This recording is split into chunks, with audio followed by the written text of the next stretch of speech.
Welcome. You're listening to the Malcontent News Russia-Ukraine War podcast, the show that cuts through the fog of war and updates you about the ongoing conflict in Ukraine. With your host, Linnea Hubbard. Don't forget to like, comment, and subscribe on Apple Podcasts, Spotify, and Google Podcasts. I'm Linnea Hubbard, and today is Tuesday, November 15th, 2022. It's been 3,184 days since Russia occupied Crimea on February 27th, 2014, and 265 days since the large-scale invasion of Ukraine began. Today's podcast looks at what happened yesterday in the Russia-Ukraine war. The Malcontent News Russia-Ukraine War update is compiled by our team from around the world. Today's report includes information from direct contacts in Ukraine and their proxies, Russian Ministry of Defense reports, the General Staff of the Armed Forces of Ukraine reports, Operational Command South of Ukraine, open source intelligence, our in-house team of analysts and geolocation experts, and pro-Ukrainian and pro-Russian mill bloggers and social media accounts with a track record of trying to be accurate. We have one mission: to report the truth, because the truth matters. Let's start with our assessment of the current status of the war. First, we maintain our assessment that significant war crimes and atrocities will be discovered in Kherson during the coming week. Second, we maintain that the slowdown in combat operations on multiple axes is a mirage, with intense fighting creating little progress. Both belligerents have significant military assets they can reallocate to new axes. Third, we maintain that neither belligerent will institute a winter pause. Fourth, we maintain that President Putin's inner circle is actively targeting Russian Minister of Defense Sergei Shoigu for dismissal and replacement due to continued military failures in Ukraine. Fifth, we maintain that Russian President Vladimir Putin is facing renewed unrest inside and outside the Kremlin. If there continue to be military failures, there is a remote chance Russia could face a regime change. Sixth, we maintain that the Russian Navy's presence in the Black Sea has become irrelevant, with missile carriers reluctant to patrol beyond the immediate coast of Sevastopol. Seventh, we maintain that terror attacks on civilians and civilian infrastructure will continue across Ukraine, despite the significantly reduced number of attacks over the last week. Eighth, we maintain that the Russian military within Ukraine is combat ineffective and can only mount effective defensive operations. Ninth, we maintain it is likely that the Russian Ministry of Defense will concentrate its available firepower on a small area but will likely return to a combat-destroyed state after making marginal gains that they won't be able to leverage into a strategic victory. Further, we assess that this will likely occur on the Donetsk axis. 10th, we maintain that the private military company Wagner Group is spread too thin due to its expanding role in the Donetsk Oblast and the revelation of crippling battlefield losses. 11th, we maintain that Ukraine holds the battlefield initiative, forcing Russian troops to remain in a defensive posture. And finally, we maintain that Russian forces in Belarus remain a credible threat for an invasion of western Ukraine, but we now assess the possibility has pushed further out to the next 55 to 85 days. Before we get started, we had some technical difficulties that resulted in us having to re-record the entire podcast. Needless to say, we found ourselves a little behind schedule. As always, we thank you for your understanding and your patience. But let's get some regional updates, starting, of course, with Kherson and Zaporizhia. There continued to be rampant rumors of Ukrainian forces liberating Cholapristan, Oleshki, and or Novokakhovka on the east bank of the Dnipro River. There has been no evidence to support the claims that any of these towns have been liberated and are under Ukrainian control. There also continue to be rumors that Ukrainian forces occupied the Kinburn Spit west of the Black Sea Biosphere Reserve, where Russian troops repeatedly retreated to a 4-kilometer defensive line stretching across the neck of the peninsula. Videos showed that Ukrainian DRG squads made a small landing on the spit, performed maneuvers, and departed. Ukrainian Special Operation Forces, or SOF, and DRG units have been operating on the spit almost continuously since the wide-scale invasion of Ukraine on February 24th. Some Ukrainian mill bloggers and social media accounts cited the Russian shelling of Ochakiv as proof that Ukraine was conducting larger-scale operations in the Dniprovska Gulf. Operational Command South, or OCS, has documented the shelling of Ochakiv since August, as we've reported in multiple situation reports. The Russian Ministry of Defense and mill bloggers have reported Ukrainian counter-battery on the spit, which we have also covered in multiple situation reports.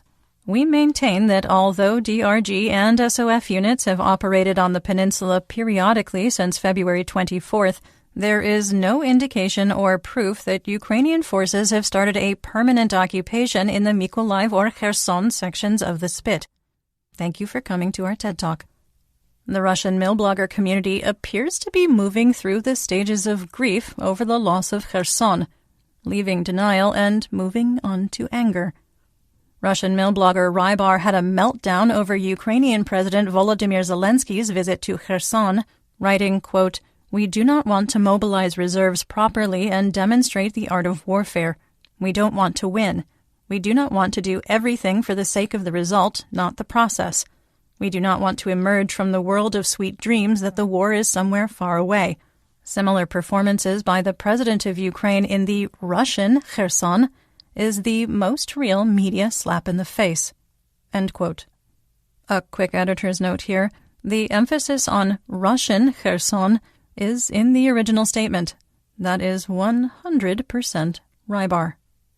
Snark about the stages of grief aside, there are renewed cracks in accepting the Russian Ministry of Defense's decision to retreat from Kherson, which was a strategically correct decision that, in our assessment anyway, Russia waited too long to do in the first place. The photographic and video evidence of a limited number of Russian POWs captured and a growing inventory of military equipment and ammunition captured have further damaged the already battered trust between Russian mill bloggers and the Kremlin. The electrical grid on the west bank of the Dnipro for Kherson and large areas of Mykolaiv was completely destroyed by fleeing Russian troops, including critical transformer farms and electrical distribution nodes. Due to the lack of basic infrastructure, as well as gutted hospitals, mines, unexploded ordnance, and booby traps, Ukrainian officials are appealing to former residents not to return just yet. Passenger rail service was re-established between Kyiv and Mykolaiv, complicating the situation. The first train was understandably filled with people wanting to return to their homes. Assessment here. Given the scope of our platforms and how half of our audience is beyond North America, we join the Ukrainian government in appealing to civilians that live in or near the liberated areas of Mykolaiv and Kherson. It is not yet safe to return. The area is heavily mined, and buildings and homes will need to be cleared one by one, just as they were in Bucha, Irpin, Hostomel, and hundreds of other cities and towns full of booby traps after the Russians retreated. The lack of basic services, including water, electricity, internet, and cellular communications outside of the cities, could create a dangerous situation during extreme cold, or leave someone with no way to request help if they or others become sick or injured. Please follow the instructions of local officials and return when you are told it is safe to do so. You can rebuild your life. You cannot, however, regrow a foot or resurrect a dead loved one. Operational Command South, or OCS, reported that 50 fire missions were carried out, mostly on Russian positions on the east bank of the Dnipro River. There were multiple reports of Ukrainian rocket attacks by HIMARS on Russian troop concentrations and equipment in Kalanchak, Skadovsk, Oleshki, Hornostaivka, Dnipriani, Chaplinka, and Holopristan. Russian troops used 4 Lancet kamikaze drones to target Ukrainian military equipment in Dudchine. Russia has been using Lancet drones for counter-battery with increasing effectiveness. Russian forces shelled the airport at Chornobaivka on November 13th, with Ukraine claiming that abandoned Russian equipment was targeted. Russian troops initially reinforced their positions in Hornostaivka, Lyubimivka, and Petropavlivka on the east bank of the Dnipro and Novo-Oleksievka near the Kherson-Crimea administrative border. Then, Russian troops reportedly shelled the occupied town of Hornostaivka because the residents refused to evacuate. Natalia Humenyuk of OCS reported that Russian troops had abandoned the first and second defensive lines they built on the east bank of the Dnipro River and were retreating 15 to 20 kilometers back while under intense artillery, rocket, and GMLRS attack. Captain of the First Order Humenyuk claimed the retreat was occurring due to ongoing artillery strikes. Russian troops and collaborators were evacuated from Zelizny Port to Skadovsk after local residents once again refused to evacuate. Exiled Melitopol Mayor Ivan Fedorov reported that the 24th school in the city, which had been converted into a Russian barracks, was destroyed in an explosion, likely caused by a HIMARS strike. Russian collaborator Dima Trukhin was reportedly in intensive care after being injured in an explosion. It was not clear if he was injured in the blast at the school-turned-Russian barracks or in a separate partisan attack. Russian and Ukrainian military leaders both claimed that their opponents were moving reinforcements to the line of conflict in the Zaporizhzhia Oblast. Civilians were rounded up in Melitopol and pressed into slave labor to build defensive positions for Chechen forces. Russian troops are tearing up tarmac and dismantling the stonework of canals to build the structures. The International Atomic Energy Agency, or IAEA, reported the situation at the Zaporizhzhia nuclear power plant is stable. They indirectly countered claims by the Russian Ministry of Defense that the plant was shelled last week, stating, quote, "The area has been relatively quiet," end quote. Power continues to be supplied to the plant by a single 750 kilovolt line, and reactors 5 and 6 are in a hot shutdown state. Energoatom reported they intended to bring Reactor 6 to a low power state to produce more steam for heat at the plant and Enerhodar, but not to produce electricity. Rosatom officials in Moscow refused, citing the unstable power connections, which Russian attacks on the electrical grid have caused. Let's just marinate in that for a second.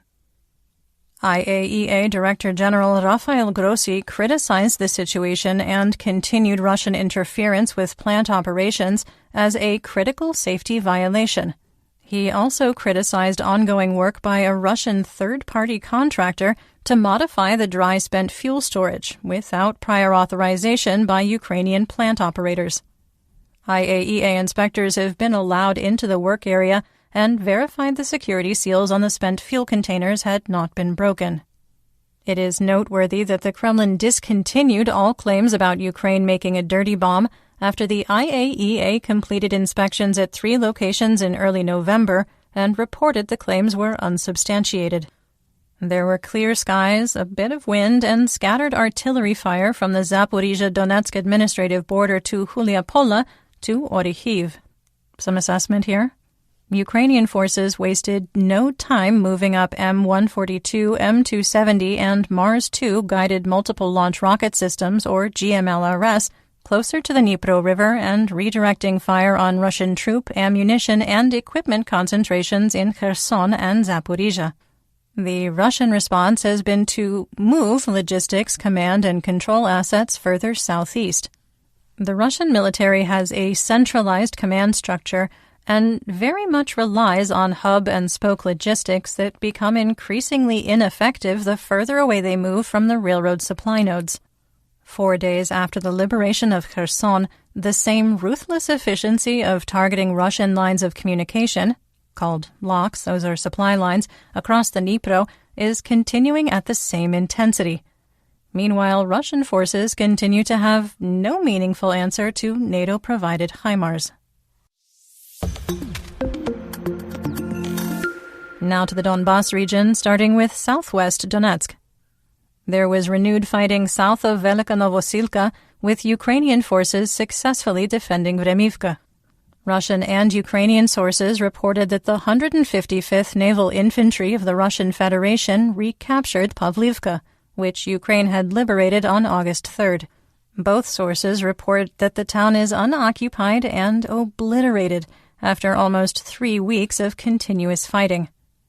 Russian forces remain within the first 2 blocks of the town and south of the river. They can't advance because no defensible positions are left, and Ukraine is maintaining significant artillery fire. A video from the Donetsk People's Republic, or DNR, People's Militia, showed significant Ukrainian losses and at least 1 soldier being taken as a prisoner of war. The General Staff of the Armed Forces of Ukraine, or GSAFU, reported that the 1st Army Corps of the DNR continued to play the greatest hits of 2014, with ongoing fighting east of Novomikhailivka and no change in the situation. The situation in Marinka is reported to be difficult after 4 months of almost continuous shelling.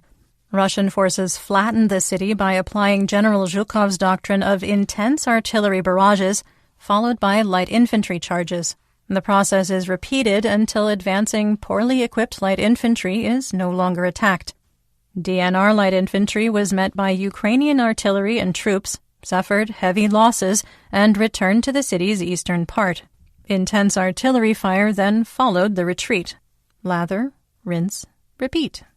Russian troops also attempted to flank Marinka by attacking Krasnohorivka, but did not advance into the town. The DNR People's Militia released an almost 4-minute video showing their forces had captured Opitne, and positional fighting for control of Pervomaiske continued. Russian forces attempted to advance on Novokalinove and flank the Ukrainian stronghold of Krasnohorivka to the north. The DNR 1st Army Corps attempted the same strategy at the peak of their prior advance between August 20th and 23rd. Some assessment here. Based on the current state of the Russian advance, Ukrainian forces' combat capabilities will be tested on the northern and southern flanks of Avdiivka. That said, we maintain that the Russian Ministry of Defense lacks the quality of leadership and force strength to capitalize on the ongoing marginal gains. The DNR People's Militia Public Relations Channel claimed their forces destroyed 2 self-propelled howitzers, 8 tanks, and 20 units of, quote, armored and automotive vehicles, because, trust me, bruh, those losses would result in a 2nd Combined Arms Battalion being completely destroyed in 48 hours, crippling a Ukrainian brigade. A video showed 3 Ukrainian M113 armored personnel carriers, or APCs, being destroyed outside of Bakhmut, which would be included in the DNR report. Some assessment here. This is still a far cry from the 56 vehicles claimed to be destroyed between November 13th and 14th. Given the history of the Russian Ministry of Defense and how the DNR People's Militia has no issue with showing grisly videos of dead Ukrainian troops, the lack of video evidence raises doubts about the combat claims. Also, 60 Ukrainian troops were reportedly killed. The destruction of 8 tanks, 2 SPGs, and 20 armored vehicles in the last 24 hours would have produced a bare minimum of 94 casualties. Finally, the Russian MOD reported that 18, quote, armored and automotive vehicles were destroyed theater-wide on November 14th. And that's with our analyst team being as generous as possible with the definition of a vehicle. Pixar didn't happen, bro. Pixar didn't happen. In northeast Donetsk, fighting for control of Bilohorivka, the one in Donetsk, led by private military company or PMC Wagner Group, continued. The settlement remains a no-man's land. While fighting for Solidar in Bakhmut remains heavy, the operational tempo has slowed significantly. Some assessment here. PMC Wagner units are now spread across a 60-kilometer front from Bilohorivka, the one in Luhansk, to Mykolaiv Drucha south of Bakhmut. The area they are defending or attacking has more than doubled since the beginning of October. Combined with an estimated loss of 80 to 100 mercenaries a day per Yevgeny Prigozhin, it is not at all surprising that the offensive operations to capture Bakhmut and Solidar have gotten a little bogged down. Fighting continued southeast of Solidar in Bakhmutska and east of Bakhmut. The Russian mill bloggers we follow did not mention any combat operations on the Axis. The State Border Service of Ukraine claimed that Russian drones dropped K-51 grenades on Ukrainian positions, releasing CS gas. Although CS, also known as tear gas, is frequently used by civilian police forces worldwide, it is considered a chemical weapon and is prohibited from being used on the battlefield. Ukrainian troops used CBRN protocols, that's chemical, biological, radiological, and nuclear, and held their positions. One grenade failed to detonate, enabling the confirmation that CS gas was used. In Luhansk, Russian and Ukrainian sources reported mutual fighting in Novoselivsk. Russian mercenaries with War Gonzo reported the situation was, quote, difficult in Plashanka, with Ukrainian forces advancing from Makivka and trying to seize control of the P-66 highway ground line of communication, called a G-lock. That's a supply line that, by definition, is on the ground. The GSAFU claimed that Russian forces had ordered the evacuation of all civilians from Kremina, Rubizhne, and Severodonetsk. While ordering the evacuation, they were inventorying available housing to quarter Russian Mobiks. The same forced relocation as part of the genocide of Ukrainian people occurred in Kherson, under the same justification and using the same martial law declaration to force relocation to Russia, the pre-2014 borders Russia. Serhiy Haidai, Luhansk Oblast administrative and military governor, reported that fighting was moving closer to Kremina and Rubizhne, with local residents reporting they could hear the constant sound of fighting.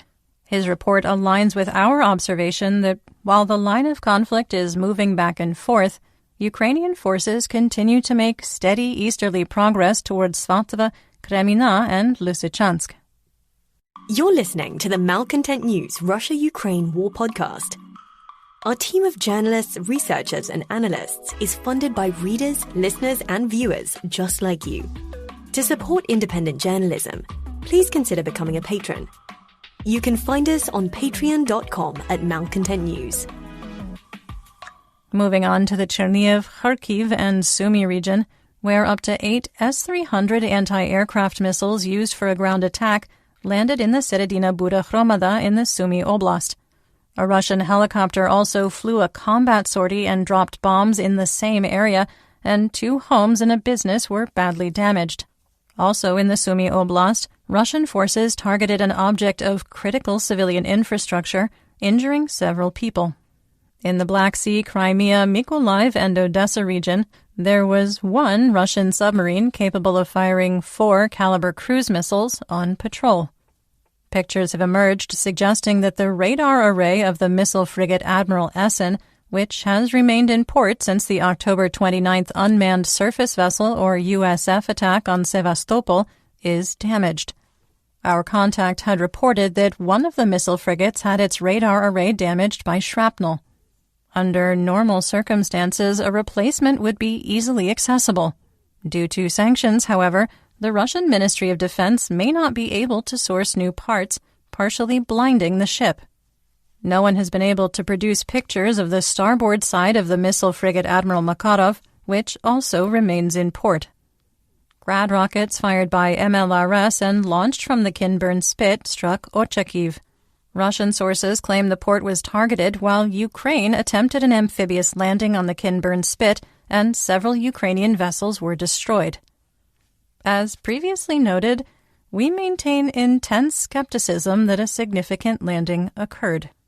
In western and central Ukraine, Russian forces continued firing Grad rockets on the Hromadas of Nikopol, Chervonohriorivka, and Marhanets in the Dnipropetrovsk Oblast. Over 60 rockets struck the communities, with Nikopol suffering the most damage. Power and natural gas infrastructure were damaged, and engineers were working to make repairs. Moving on to the Russian front, a Russian mill blogger claimed the border towns of Kosinka, Borki, Tietkino, Popova, Lizachi, and Zamask were shelled and attacked by drones.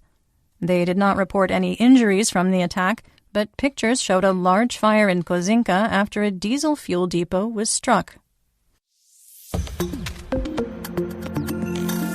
Let's talk about developments theater-wide and outside Ukraine. Belarusian officials reportedly ordered the creation of 50,000 documents to call up conscripts into military service. The mobilization will allegedly start before the end of November and is slated to be completed by December 31st. Ukrainian officials consider Belarus an occupied nation and self-declared President Alexander Lukashenko a puppet of the Kremlin. We've previously assessed that an invasion of western Ukraine targeting Rivne and Lviv is possible during the upcoming winter months. Dmytro Lubinets, the Ukrainian Parliament's Commissioner for Human Rights, appealed to Alexei Reznikov, the Minister of Defense of Ukraine, to restore the accreditation of Ukrainian and foreign journalists who covered the events in Kherson immediately after the liberation. 6 journalists from CNN, Sky News, an Italian news agency, and Ukraine had their credentials revoked for reporting from Kherson less than 24 hours after liberation. Lubinets accurately pointed out that journalist access to combat zones is an accepted international norm, and the Ukrainian military should support the press. Ukrainian military leaders pushed back, saying the decision-making capacity for press access lies with the military, not civilian administration. Time for some assessment. Given the history of more than one journalist organization breaking operational security, resulting in Ukrainian troops being killed and losing their positions back in June, we can understand the hesitancy of the Ukrainian armed forces. Russian forces also targeted journalists, resulting in almost 24 deaths, which dropped dramatically after the unspoken 15 kilometers from fighting rule was implemented. In this case, however, the reporters did not put themselves in mortal danger and did not break operational security. They did take advantage of the ongoing chaos caused by the rapid Russian retreat, would have almost certainly been cleared to pass through multiple military checkpoints, or were embedded with advancing Ukrainian units. As conflict journalists, we understand the need to protect OPSEC and frequently call out the failures of Russian state media. However, the truth matters, and we agree with the Ukrainian Parliament's Commissioner for Human Rights that the accreditation should be restored in this particular case, due to the historical significance of the moment and no apparent harm caused. Journalists also have to walk a fine line between chasing a story and maintaining the pillars of ethical standards, including minimizing harm. A video from Ukrainian forces showed an infantry fighting vehicle intentionally striking the half-height dragon's teeth Russian troops had set up as barriers to slow or trap armored vehicles. The concrete pyramids, which aren't buried and are apparently hollow, did nothing to slow the IFV down. You should watch the video. We link to it in our full situation report on Patreon. Speaking of hollow, let's talk about Russian mobilization and the military. Russian President Vladimir Putin signed a decree that enables the Russian armed forces to conscript dual passport holders and foreign nationals living in Russia under a work permit. The change indicates the Russian Ministry of Defense is still having a hard time filling its ranks, and the forced conscription of foreign nationals into the Russian army will likely cause more tension among personnel. No word yet on if Steven Seagal is ready to go all Steven Seagal in Ukraine. Putin also signed a decree demobilizing university students in the Luhansk People's Republic, or LNR, and DNR. Family members have been pressuring the governments of the LNR and DNR, as well as the Kremlin, to return students and teachers that were forcibly conscripted over the summer. Despite the decree, reports of forced conscription of students of adult age continued in the illegally annexed regions. A Russian Il-76 transport was photographed in the Russian enclave of Kaliningrad, loading 150 convicts that had joined PMC Wagner with the promise of money, murder, and a pardon if they survive a 6-month contract fighting in the Hunger Games. May I remind you that the life expectancy of a Wagner penal mercenary is 9 days. May the odds be ever in your favor. In our War Crimes and Human Rights segment, we discuss events that might be upsetting to hear about. There is minor graphic detail in today's report, but if you are sensitive to descriptions of human rights abuses, please feel free to skip ahead to the next segment. Timestamps are in the description. A single solitary day after praising the video showing the alleged execution by sledgehammer of Wagner's penal mercenary turned traitor Yevgeny Nuzhin, PMC Wagner leader Yevgeny Prigozhin now claims the video shows the CIA killing of one of its field assets. Prigozhin says the color of the stone used in the video, quote, isn't available in Russia, end quote. The flashes of uniform of two unseen people are American, and there is no cursing in the statement. He claims Nuzhin was imprisoned 27 years ago under the direction of the United States Central Intelligence Agency. Look, the execution was praised by Prigozhin, the ranks of PMC Wagner, and ultranationalists within Russia and their supporters. Russian ultranationalists want to return to Stalinism, and increasingly see Putin and the Kremlin leaders he has surrounded himself with as weak, ineffective, and corrupt. Honestly, it's unclear to us why Prigozhin has reversed course. We've elected not to share the video due to its graphic nature, but it is not hard to find on social media, using some obvious keywords. In geopolitical news, the United States awarded a $500 million contract to Lockheed Martin to replenish the ammunition supply for HIMARS and to provide continued support to Ukraine. The United States has provided 38 M142 HIMARS launchers to Ukraine since late June, and the Pentagon claims not a single launcher has been damaged or destroyed by Russian forces. Other nations have supplied M142, M270, and Mars-2 launchers, all of which use the same munitions. The United Nations General Assembly passed a resolution holding Russia accountable for multiple violations of international law and responsible for paying reparations to Ukraine. 94 delegates voted in favor of the measure, 14 voted against it, and 72 abstained. Surprise yes votes included Afghanistan, Hungary, Mexico, Somalia, and Turkey. Israel abstained, and the Bahamas joined nations such as North Korea, Nicaragua, Belarus, and Russia in voting no. At the G20 summit in Bali, Ukrainian President Zelensky referred to the confab as the G19, in a deliberate snub to the Russian Federation. While attending the summit virtually, Zelensky said, quote, there are and cannot be any excuses for nuclear blackmail. I thank you, dear G19, for making this clear. However, please use all your power to make Russia abandon nuclear threats. End quote. United States President Joe Biden, also at the G20 summit, said there would be no negotiations or peace deals made without Ukraine sitting at the table and dictating the terms of its future.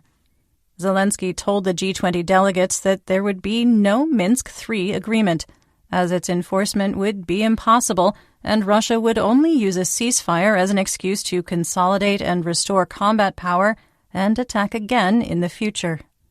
In economic news, the ruble was unchanged, with an exchange rate of 60 for $1 US.